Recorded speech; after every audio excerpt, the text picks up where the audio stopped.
Good evening, everybody. Sorry for the long pause. I was not as prepared as I usually am to transition from music to from music to talking. So we are here tonight to make up for the lack of a Star Trek stream to this afternoon. Pinkalo's pretty sick, and in the interest of me us being able to go to Quebec still, and the interest of keeping the kids from getting sick, I just decided he was not in the shape to wrangle the kids, so there was no Star Trek stream today. So we're just gonna hang out, have a chat, and read some news. I found some disability related news, and some sciencey stuff, and some COVID stuff. I'm trying not to focus too much on the presidential stuff because everyone else is focusing on it. So I'm kind of trying to give you guys a bit of a break from that. No camera tonight, guys. I I'm bruised to crap. If you read my Twitter today, you will know that I tripped on my cat. Jordy was lying on the top step of the basement stairs.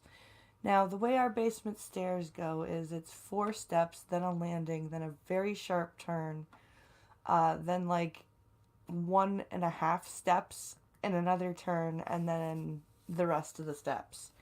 So it's a a really weird angle. Um, So Jordy was lying on the first step of the 4 steps. I stepped on Jordy, slipped on Jordy, fell down the last 4 steps, and almost fell down the rest of the steps, which is 8 steps to the tile floor. But managed to catch myself by grabbing onto the railing that was in front of me. So my left knee landed on the landing and my right knee landed on the first of the 8 steps, like kind of doing a split. Um, and I was carrying a glass plate with something on it for Pincalo and managed not to break the plate, not even chip the plate. So I'm pretty proud of myself for that. Um, the cat's fine. I hurt a lot. I hurt quite a bit. Um, so what I've done just before the show is I took some nighttime naproxen. So while I wait for that to kick in, I'm just gonna stream and talk to you guys. And when that kicks in, I'm going to end and go to bed. So that should be about an hour. Um, so yeah, that's what I did this afternoon instead of streaming Star Trek. I and at least you didn't break the plate and get cut. Exactly. Exactly. That's that's pretty it was more frightening than painful. Like I'm starting to hurt a lot now that it's been a few hours, but at first I was more scared that I was going to fall all the way down the stairs cuz that would have been a trip to the hospital. And I just realized that my health card is still expired, so that would have been bad. Um yeah, that would have just been awful all around. So, while I get the news open here, I am going to. I have one video that I forgot to grab. I forgot to grab for you guys. Um, and it will segue nicely into my pitch for the new limited merch that we have. So let me just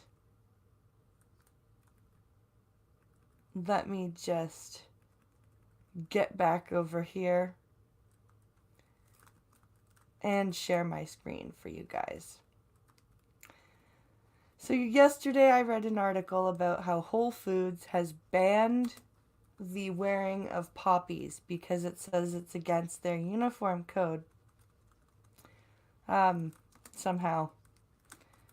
Because it could possibly mean, could be a political statement somehow. Maybe. So, our friend Pierre Poilievre, our favorite member of parliament, put out a 43-second blurb about called #boycott Whole Foods. So we're going to quickly play this video, and then I'm going to tell you what Pinkalo did last night.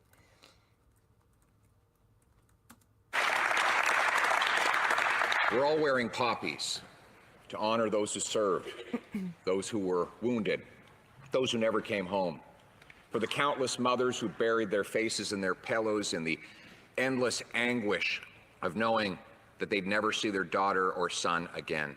That's why Canadians are so outraged that a billionaire American-owned Whole Foods, a grocery chain, has banned its workers from honoring our soldiers. Will the government join with Canadians in boycotting Whole Foods, saying that we will not give them our money until they let their workers give thanks? Hell yes, Mr. Poilievre. And that leads in... I'm sorry you heard. Oh, it's okay. It's okay. I almost pulled a monkey. I did. So, in response to this, in response to Whole Foods is for hipsters, you are absolutely correct. Hey, Milkman Dan. So in response to Whole Foods' idiocy, Pinkalo went on the merch store last night and created a parody t-shirt and a parody sticker that are limited till, I believe, December 5th is when they are not available anymore. And they are, there's a parody t-shirt and a parody sticker. It has a poppy on the front above the heart, and on the back, in a green circle, it says, I think it says, "Woke Foods, least we remember." And the O in it's clever. It's clever. You should go check it out. It's on blindpress.net. It's very, very clever. Pinkalo did it. It's another great job by Pinkalo. But yes, that's the little pitch for the merch store that I'm doing for the night. And if you would like, you could also throw in a donation. Either is very helpful. So now I've found a couple of science-y articles before we get into the fun disability stuff, because I have 3 of those. But I have one about dinosaurs. And everybody loves dinosaurs. So we're going to look at this story first. Let's see here. Where are we here?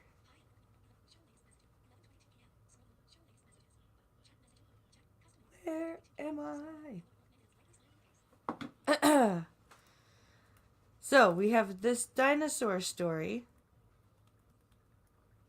about a duck-billed dinosaur. That's hard to say. A duck-billed dinosaur fossil has been discovered in Africa. So it says dinosaurs once crossed oceans. First duck-billed dinosaur fossil discovered in Africa. Pretty cool. So this is the image of it. Like, it's an artist's impression of the fossil that they found, I believe. So let me turn this up here. So that way you guys can actually hear what voiceover is saying. Duck-billed dinosaurs evolved in North America, spreading to South America, Asia, Europe, and finally Africa. Credit, Raoul Martin. The first fossils of a duck-billed dinosaur have been discovered in Africa, suggesting dinosaurs crossed hundreds of kilometers of open water to get there. Very interesting. Which means they could swim. The study, published in Cretaceous Research, reports the new dinosaur, Agnabbia odysseus, from rocks in Morocco dating to the end of the Cretaceous, 66 million years ago. Agnabbia was a member of the duck-billed dinosaurs, diverse plant-eating dinosaurs that grew up to 15 meters long. But the new dinosaur was tiny compared to its kin at just 3 meters long. It was as big as a pony. So it was like, so 3 meters, that's about 9 feet. That's still a lot of length to drag through hundreds of kilometers of ocean. That's pretty interesting. Yeah, the biggest dinosaurs were absolutely huge. Duckbills evolved in North America and eventually spread to South America, Asia, and Europe. Because Africa was an island continent in the late Cretaceous, isolated by deep seaways, it seemed impossible for duckbills to get there. Chrome has... The discovery of the new fossil in a mine a few hours from Casablanca was about the last thing in the world you would expect, said Dr. Nicholas Longrich, of the Milner Center for Evolution at the University of Bath, who led the study. Dr. Longrich said, it was completely out of place, like finding a kangaroo in Scotland. Africa was completely isolated by water, so how did they get there? Interesting. That is very... That would be... if I were a paleontologist, I would be stoked if I made a discovery like that. Link image. Silhouette showing the study of Aghnabbia's distinctive teeth and jawbones show it belonged to Lambeosaurini, a subfamily of duckbills with elaborate bony head crests. Lambeosaurs evolved in North America before spreading to Asia and Europe, but have never been found in Africa before. You are correct. Lambeosaur, huh? That is actually a group of dinosaurs I've never heard of. Reconstructing duckbill evolution, they found the Lambeosaurs evolved in North America, then spread over a land bridge to Asia. From there, they colonized Europe, and finally Africa. But how'd they get to Africa, though? Because Africa was isolated by deep oceans at the time, duckbills must have crossed hundreds of kilometers of open water rafting on debris, floating, or swimming, to colonize the continent. Duckbills were probably powerful swimmers, they had large tails and powerful legs, and are often found in river deposits and marine rocks, so they may have simply swum the distance. Wow. That's fascinating. That is really cool.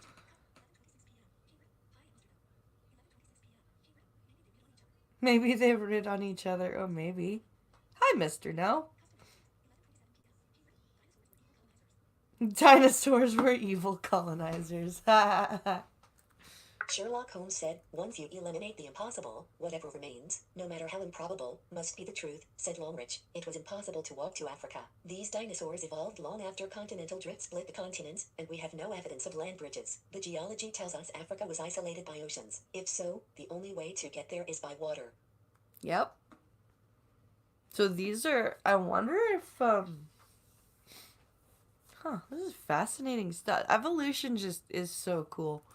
In reference to this feat, the dinosaurs named Agnabbia odysseus, Aghnabbi being Arabic for foreigner and Odysseus referring to the Greek seafarer. Yeah. Chrome has new window. Link image. Map show ocean crossings are rare, improbable events, but have been observed in historic times. In one case, green iguanas traveled between Caribbean islands during a hurricane borne on debris. In another, a tortoise from the Seychelles floated hundreds of kilometers across the Indian Ocean to wash up in Africa. Huh. Over millions of years, said Longrich, once-in-a-century events are likely to happen many times. Ocean crossings are needed to explain how lemurs and hippos got to Madagascar, or how monkeys and rodents crossed from Africa to South America. True. But the fact that duckbills and other dinosaur groups spread between continents, even with high sea levels, suggests dinosaurs traveled across oceans as well. As far as I know, we're the first to suggest ocean crossings for dinosaurs, said Longrich. Absolutely fascinating. That's really cool.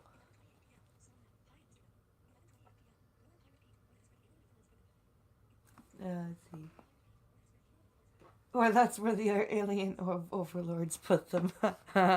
The international team of scientists was led by the University of Bath with researchers from the University of the Basque Country UVP/IHU, Spain, George Washington University USA, and the Natural History Museum of Sorbonne University, France/Université Qadi Ayad, Morocco. Dr. Noureddin Jalil, from the Natural History Museum of Sorbonne University, France, said, the succession of improbable events, crossing an ocean by a dinosaur, fossilization of a terrestrial animal in a marine environment, highlights the rarity of our find and therefore its importance. Yeah. That's an incredibly important find. Ajnabia shows us that hadrosaurs have set foot on African land, telling us that ocean barriers are not always an insurmountable obstacle. You are... Reference, the first... That is so freaking cool. I'm glad I read that. I thought I didn't think it was gonna be that interesting, honestly. That's pretty awesome.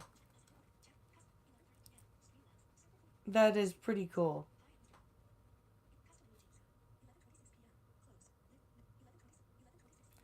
So, our next story is about COVID in the winter and how winter will make it spread easier. No duh. So, let's take a read, shall we?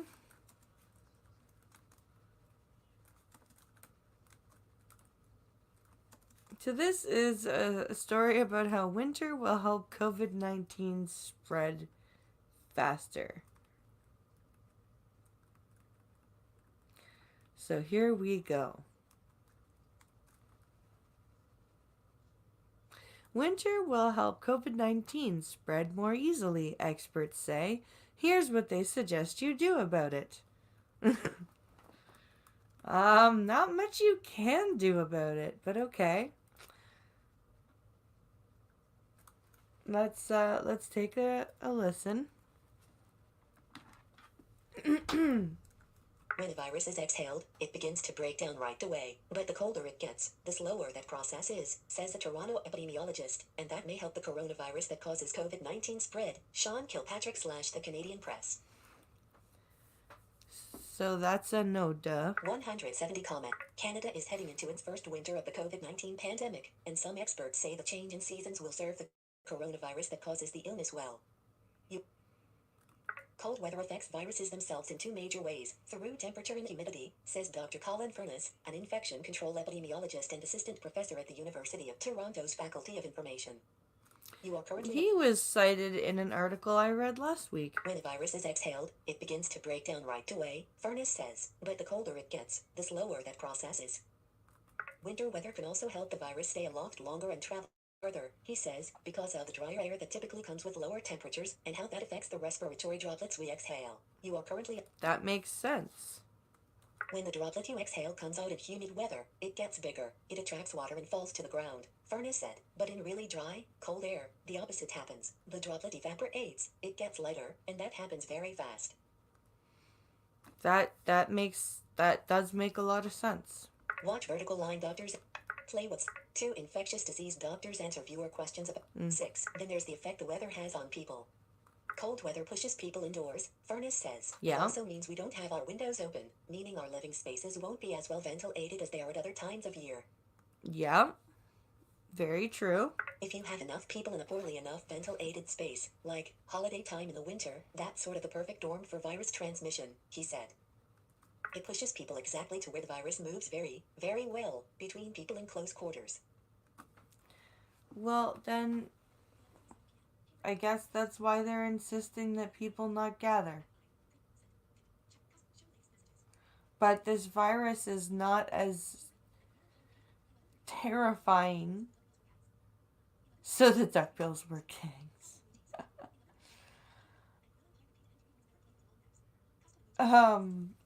That's funny. List 1 item. Bullet link. End of the list. The dry air also makes our bodies more vulnerable to pathogens, such as the new coronavirus, by drying out the protective mucous membrane that lines our respiratory tracts, said Dr. Dusantila Kaltra, an expert on microbial infections. This mucous membrane actually traps these pathogens, and as the air moves out, these pathogens are expelled, said Galimi Kaltra, who is also an associate professor in York University's biology department. Okay, so that I didn't know about the mucous membrane. At low humidity, this membrane becomes dry, so it's much easier now for the pathogens to get access to the respiratory tract and infect us. That's the bad news. Here's what these experts suggest you can do about it. Heading level 2. First of all, avoid touching your face with mittens. First of all, avoid touching your face with mittens, Billy Nicatra said. Your gloves or mittens could come into contact with a lot of high-touch surfaces as you go about your day, so be careful with them. Gauge your daily activities and treat your mitts or gloves accordingly, she advised. Yep. Cold weather pushes people into spaces that are often crowded and poorly ventilated, environments where the virus moves very, very well, says Dr. Colin Furness, Trevor Bryan/CBC. Canada is heading into its first cold weather. Oh, come on. Canada is Really? when the virus is exhaled. Watch for play 6. Then cold if you push list bullet link. You're gonna skip back to the top? First of all, avoid your glove. Cold weather pushes people into. If you don't within long or contact many high touch surfaces, it's enough to let them sit for several hours in a safe area before rewearing, she said. Studies show the virus's stability in porous materials like cotton is low, she said, around 3 hours. If your mittens are wet, the effect of drying out has also been shown to reduce the virus's stability. Okay. But if you're wearing gloves or mitts for long stretches of time or coming in contact with many high-touch surfaces, if you work outside, for example, or have a long commute on public transit, you should wash them daily, she said. You are currently... So wear your mittens out. List one item. Okay. Bullet. End of the list. You could also throw winter gear in the dryer. Furness suggests. He argues it's unnecessary to go the full washing route, since the dryer's heat can kill most or all of the virus. And ruin your winter gear too. Do you know how many winter gear things say don't dry in dryer? Heading level 2. If you've never gotten a flu shot before, Furness says this is the year to start. It's a critical tool to help contain flu season and keep pressure off health systems. Plus, getting sick from the flu could make your body more vulnerable to COVID-19. To keep yourself healthy, Billy Nicatra also recommends using a humidifier in your home or office to help counteract the effect of dry winter air on your mucous membrane and boost your immune defense. A humidifier, huh? Getting a flu shot is important, since getting the seasonal disease can make your body more vulnerable to COVID-19, according to some experts. Tara Walton / the Canadian. So, get your flu shot, get a humidifier, ruin your winter gear by putting it in the dryer, and wash your gloves every day. Link. Not consumer humidifiers will make much of a difference. Dr. Christopher Labus, an epidemiologist and cardiologist, told CBC News earlier this month the positive effect may not be significant, although he said it's not likely to have a significant negative effect, either. This virus is very contagious, and we are looking at any measures that can sort of reduce the transmission or reduce the exposure, Billy Nicatra said. You are currently... You don't know what the... You guys don't know. Just say it. Just say it. You don't know. We don't know. Just say it.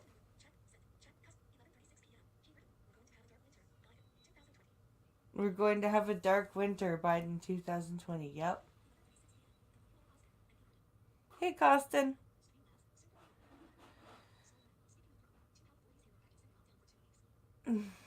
Speaking of corona, 2 health authorities have us back in semi-lockdown for 2 weeks. I saw that.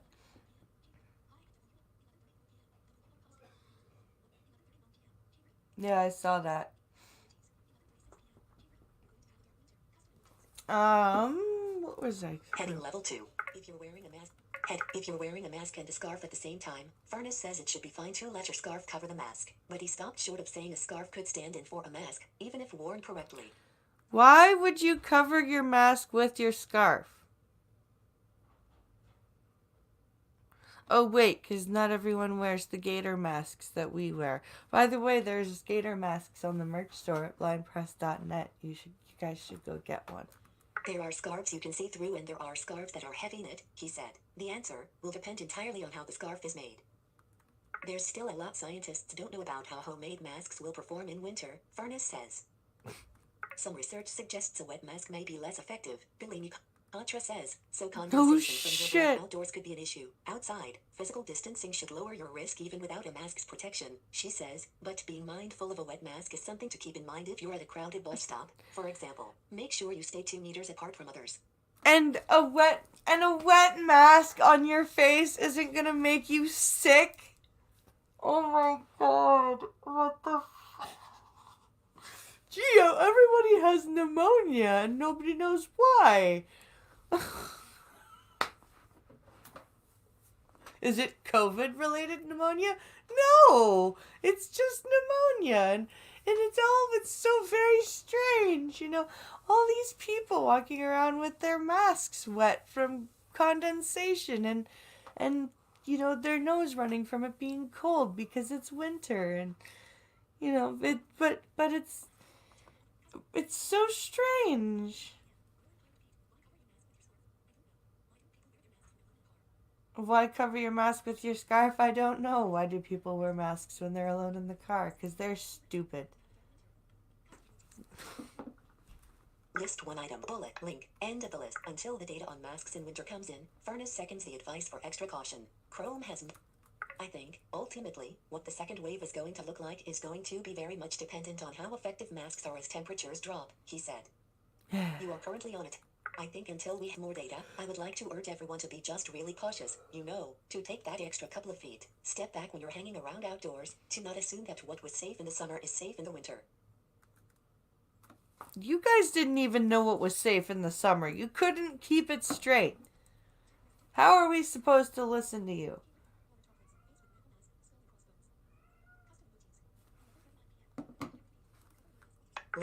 Link, about CB.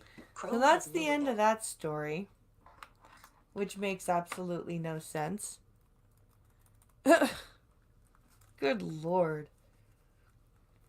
So now we've come to our disability stories. I tried to find as recent as I could. Most of them are from October. There's one from September. But there's not very, it's not as, the tags, the disability tags in the newspapers are not as up to date as, you know, the regular daily news. So, but I found 3, and we will take a look at them.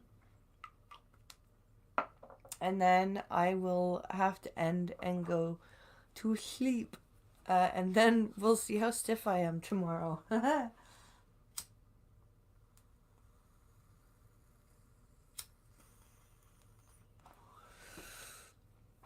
Apologies. Okay.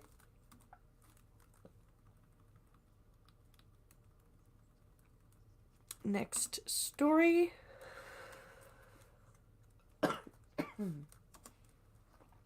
All right. So this next story we have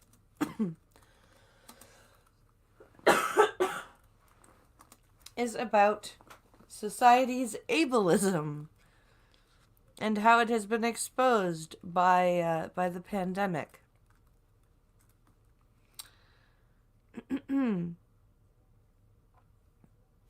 Let's see. Let's take a gander here, shall we? The COVID-19 pandemic has helped publicly display society's ableism, discrimination against disabled people. An open lecture presented by Dalhousie University heard Friday. Oh boy. Speaker Michael Ashley Stein, an American disabled rights advocate and a law professor, said we see it in the activities of various groups, such as those whose members are running around without regard for others, no masks, no protections. You are currently... He said it's been very clear all the cracks in society that are coming to the front, due to COVID-19, could in some way be tied back to ableism. This isn't even a virus that is as bad as we were told. And you guys are screeching about ableism? The pandemic is not the great equalizer as some have maintained, Stein said during his public, online-only talk. He said those who are privileged and have better access to healthcare resources will do better than members of the disabled community who don't. Privilege, privilege, privilege, privilege. What COVID has done is it's shown a really clear light on many of the gaps and inequalities that exist within our society, Stein said in a Zoom webinar.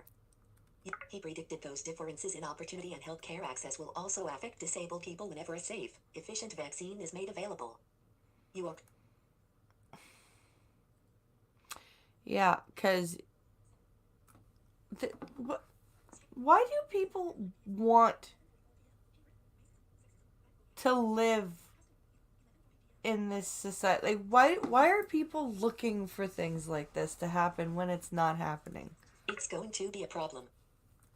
Stein is the co-founder and executive director of Harvard University's Law School Project on Disability and is considered an expert on disability law and policy at home and abroad. He participated in drafting the United Nations Convention on the Rights of Persons with Disabilities, a Harvard website says. Third-party ad content. A Harvard website? Third-party ad. While You're not even going to mention. You're not even gonna link it. You're just gonna a Harvard website. While the pandemic affects society at large, the UN says persons with disabilities are disproportionately affected by health, social and economic impacts of COVID-19. In Canada, the federal government has coronavirus-related information. Link. Online, for people with disabilities. The provincial government says 30.4% of Nova Scotians age 15 and older have at least one disability. It says the Canadian average is 22.3%. These figures are based on Statistics Canada information from 2017. That's a rather higher number than I thought it would be. According to the World Health Organization, actions for governments include making sure public health information and communication are accessible to disabled citizens, and undertaking targeted measures for people with disability and their support networks. Yeah, and nothing you do has to be ratified by any country, so it doesn't matter. Stein's virtual lecture was organized by Dalhousie's Health Law Institute, which runs a series of free, lunch hour talks. He's been using a wheelchair since age 14 when he was struck with a rare illness, according to the Boston Globe. During his talk, Stein more than once criticized the Trump administration's response to the coronavirus crisis. He said Washington's handling of the situation has amounted to foolishness and ineptitude. Yes, and our handling of it has been so much better. Michael Lightstone is a freelance reporter living in Horizontal Splitter. Of course it's the Trump administration's fault. It's always the Trump administration's fault, despite the fact that he tried to close the border pretty much right away, and you all called him a racist. But whatever, it's fine. It just whatever you want to believe. You guys are gonna be the frogs in the boiling water that are going to, when the water's boiling and all the other frogs have figured out how to jump out of the pot, you guys are gonna be like, what's going on? Why is everyone leaving the pot? Oh my god, we're dying! What the hell happened? That's what's gonna happen with President Biden and Vice President Harris.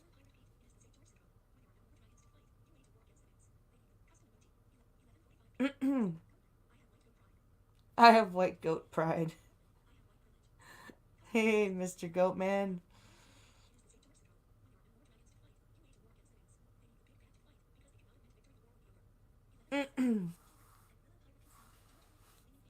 Let's see here. Our next story is about the Witches movie. Oh, the remake of the, I don't think it's the remake. I think it might be the original.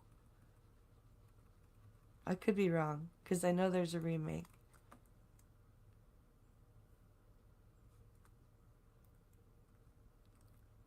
So, Warner Brothers apologizes over the Witches after backlash from disability community. Oh god. Okay, let's I didn't read this article before I just grabbed it. So this is going to be a cold reaction. CNN, Warner Bros. Is apologizing to the disability community over the depiction of characters in its link new movie, The Witches. Chrome has. Oh, okay, it is the remake. The studio issued an apology in a statement. We, the filmmakers and Warner Bros. Pictures, are deeply saddened to learn that our depiction of the fictional characters in The Witches could upset people with disabilities, and regret any offense caused. What the hell? What character are they talking about? The statement continued, in adapting the original story, we worked with designers and artists to come up with a new interpretation of the cat-like claws that are described in the book. It was never the intention for viewers to feel that the fantastical, non-human creatures were meant to represent them. This film is about the power of kindness and friendship. It is our hope that families and children can enjoy the film and embrace this empowering, love-filled theme. What are they referring to? The criticism came after viewers said that the characters' hands and feet in the movie featured differences that negatively portray in disabilities. Some took to social media with the hashtag #NotAwitch. Oh my god.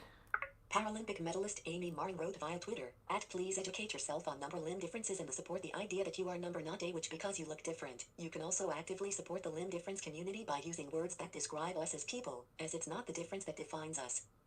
You are Bitch, read the book. The witches have no fucking toes. They wear the gloves because of their hands. Oh my god, what the fuck? Read the book. Read the book. Read the book. Oh my god. The Paralympic Games tweeted that differences should be celebrated and disability has to be normalized. But they're not disabled. They're witches. They're not disabled. This isn't about disabled people. This is about witches. Evil witches.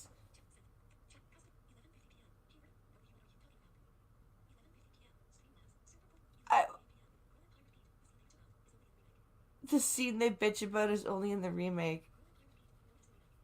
Ugh.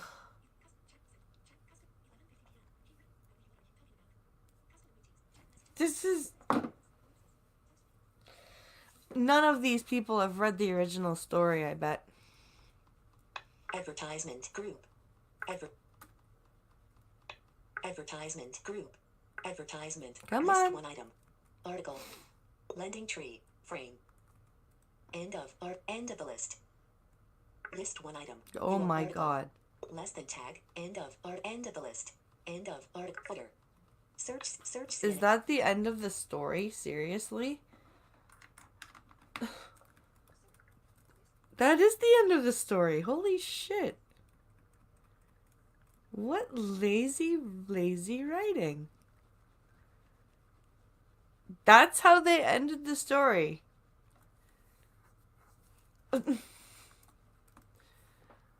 But seriously, these people have never read the book The Witches. By the way, why are witches mostly evil?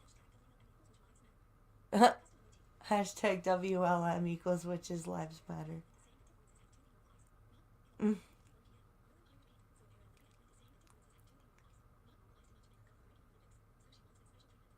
Yes, exactly, Grill and Pirate Pete. So a Paralympic athlete is saying differences have to be normalized, not normalized enough to make her go for the regular Olympics, so she wants that special treatment. Yep. Absolutely. That's pretty much it. All right, now for our last story before I go to bed, because that Napperson is starting to kick in. So this one's a little bit old. It's from September.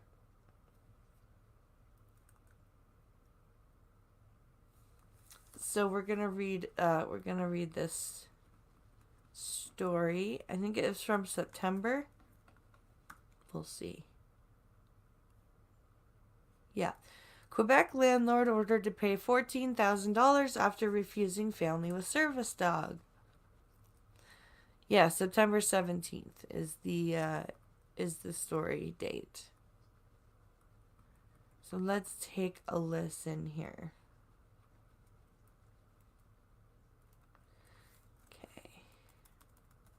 Here we go. A Quebec Human Rights Tribunal has ordered a landlord to pay about $14,000 to a family who was refused an apartment rental due to their service dog. That's illegal. The couple and their son, who has an intellectual disability and is on the autism spectrum, were refused the Montreal rental in April 2016.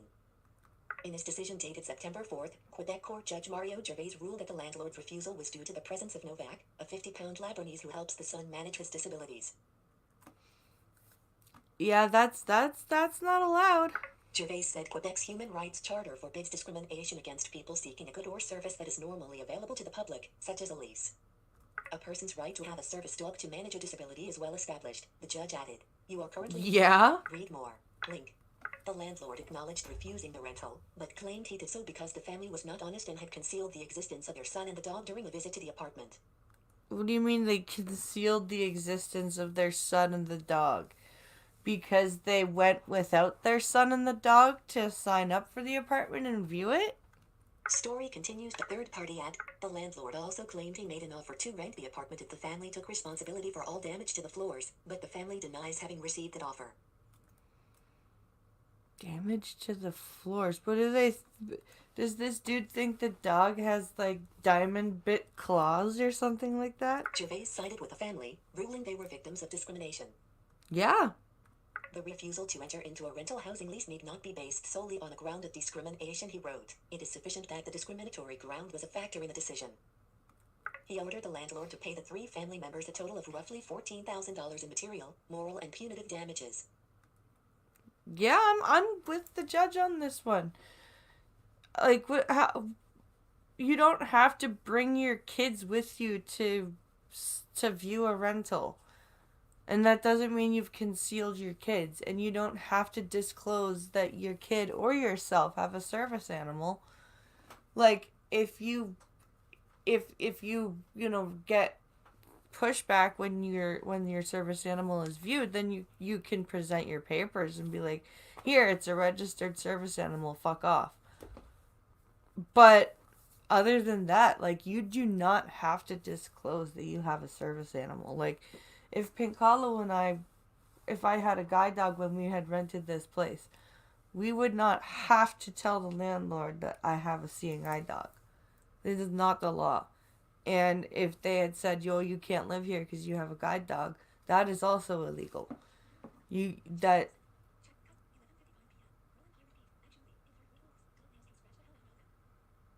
Actually, if hardwood wood floors, dog nails can scratch the hell out of them. No, they shouldn't have to tell about the sun.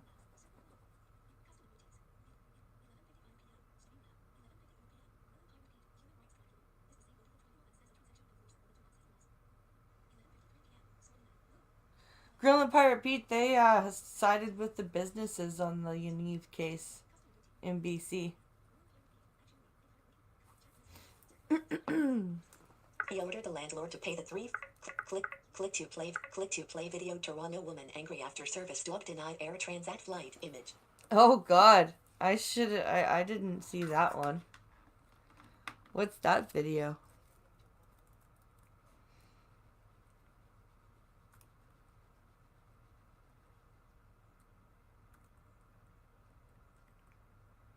Toronto woman angry after service dog denied air flight.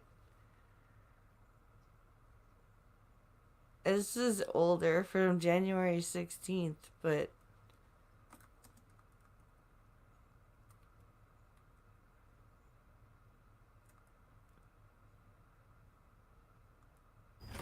Oh, an ad. Go away. Go away. I don't want ads. Piss off. Well, friends, I am,